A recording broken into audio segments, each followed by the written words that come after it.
Ladies and gentlemen, this is a Daily Mail article. Alan Dershowitz, quote, "I'm not a Trump voter, but this is laughable. This is a laughable indictment over a star payoff. It's the most ridiculous, weak, contorted case I've ever seen. The district attorney has disgraced his office." This is a Daily Mail article. Alan Dershowitz and others have talked about even if a jury convicts former President Donald Trump, the case is so weak for the following reasons. Number one, there's no precedent. Okay? New York prosecutors or the district attorney in Manhattan had to find some way to circumvent the statute of limitations running out. So what they did was they said, if you do not report business expenses correctly, stating that it was legal services, the payment to Stormy, as opposed to a campaign expenditure, personal or directly for the campaign, it is a crime because the FEC involves federal laws. So the state misdemeanor suddenly turns into a felony when you add the FEC violation. However, why is this a problem for the DA, ladies and gentlemen? Why? Just think about that for a second. Because it wasn't an FEC violation. The FEC didn't even fine Trump. So that's the first issue. The FEC, for it to be a felony in New York, it had to have been a violation of FEC law, and he wasn't even fined, much less sentenced to a prison sentence, because the FEC looked at it, just like Cyrus Vance, the prior DA in Manhattan, looked at it, couldn't find an FEC violation, because the FEC itself, the federal government, looked at what he did within the statute. If he paid Stormy simply because he didn't want Melania or his family to know, which that's any man would not want their family to know, it is a personal expenditure via the campaign. It is not directly a campaign expenditure. Okay? And so because of that, it is not a violation of the law. So the basis for this, where you have to combine a federal crime along with a state misdemeanor for it to be a felony in New York, is completely dissolves and is completely obliterated. It's not a crime unless the FEC views it to be a crime.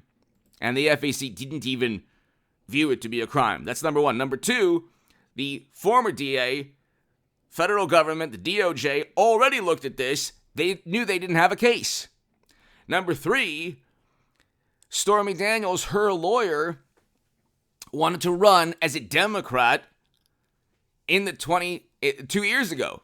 He wanted to run as a Democrat. He had numerous high-level Hillary Clinton, Bill Clinton, public relations executives, according to Politico, the Daily Mail, and other publications.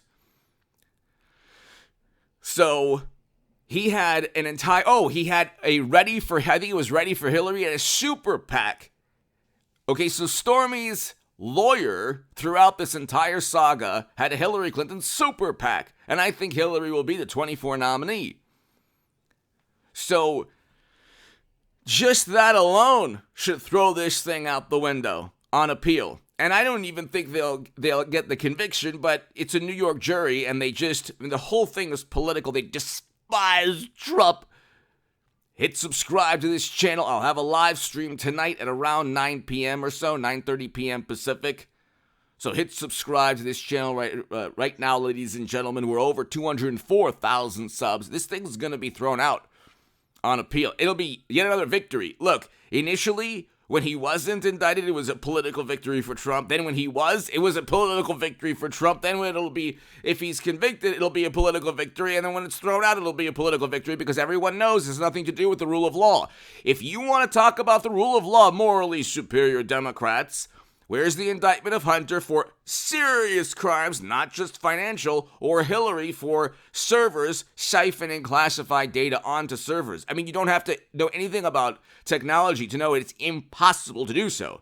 But the Honorable James Comey said no reasonable prosecutor would indict. Well, if you're talking about reasonable or unreasonable prosecutors not indicting, usually prosecutors do everything possible, especially Federal Bureau of Investigation, state-level prosecutors do everything possible to indict when they have, for example, a person with secret servers.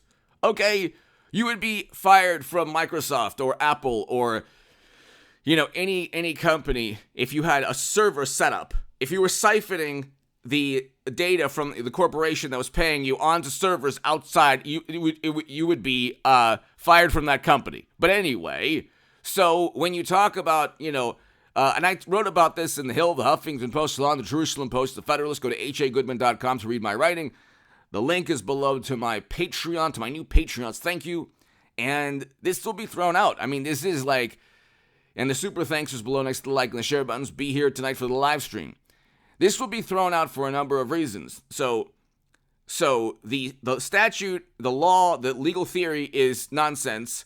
Cy Vance, the former DA, and the Biden Justice Department couldn't find a crime. Stormy Daniels' lawyer, Michael Avenatti, was being instructed or worked with a Hillary Clinton super PAC. Again, you want to talk about campaign finance violations? Clinton and the DNC were already fined. When Debbie Wasserman Schultz was forced to resign, she went promptly to work for Hillary Clinton. Again, when the Honorable Debbie Wasserman Schultz was forced to resign, she worked promptly for Hillary Clinton as the FEC was fining, years later, not only the DNC, but also Clinton's campaign. So Debbie Wasserman Schultz, a Florida Democrat, was the DNC chairwoman, eventually fined for campaign finance issues, and worked for Clinton's campaign, also eventually fined for campaign finance issues. Okay? Because the Steele dossier was utilized by campaign funds, and oh, by the way, it was referred to as legal expenses. But New York, I think, that's interesting. I believe the Clinton campaign is headquartered in New York, and they were fined. So, and they said legal expenses also. So, wait, what's good for Trump isn't good for the Clinton campaign? Anyway, I think it'll be a rematch, Trump-Clinton, in 2024. But anyway, there's no precedent for this. You had a Hillary Clinton super PAC, okay, and then the other issue, I just forgot. The other issue is that you have a campaign promise. So the DA in Manhattan was and the Attorney General for New York, they're campaigning on getting Trump. Now, you can convince yourself that Trump is the embodiment of criminality, but he didn't commit a crime. These are not like specific crimes. They had to go and rearrange legal statutes to try to piece together a criminal allegation, an indictment. Okay, Hunter with that laptop, felonies right there. Like the photos alone. Some of the photos are criminal acts. Some of the photos. Okay, it's right there. You don't even have to piece together different statutes. It's right there. Okay, and the banking transactions. You don't have to prove much. It's right there. Clinton with servers, it's illegal to even own those servers. You can't have secret private servers. Siphoning classified data, that's illegal. Okay, there is nothing like that with Trump. So with Trump, they have to, because they actually commit crimes on their own, they have to then convince themselves that Trump is even more nefarious and that kickbacks, no problem. Well, kickbacks influence U.S. foreign policy. So there's literally nothing that Trump has ever done to warrant a criminal act. Everything that, even in Georgia, he never told anyone to commit a crime. Nobody ever reads the transcript. Nobody ever looks at the FEC laws. Nobody ever does anything. They just completely apoplectic to get Trump, while at the same time using the same passion to protect their own criminal acts. Give me your thoughts below. This thing will be thrown out. Be here tonight for the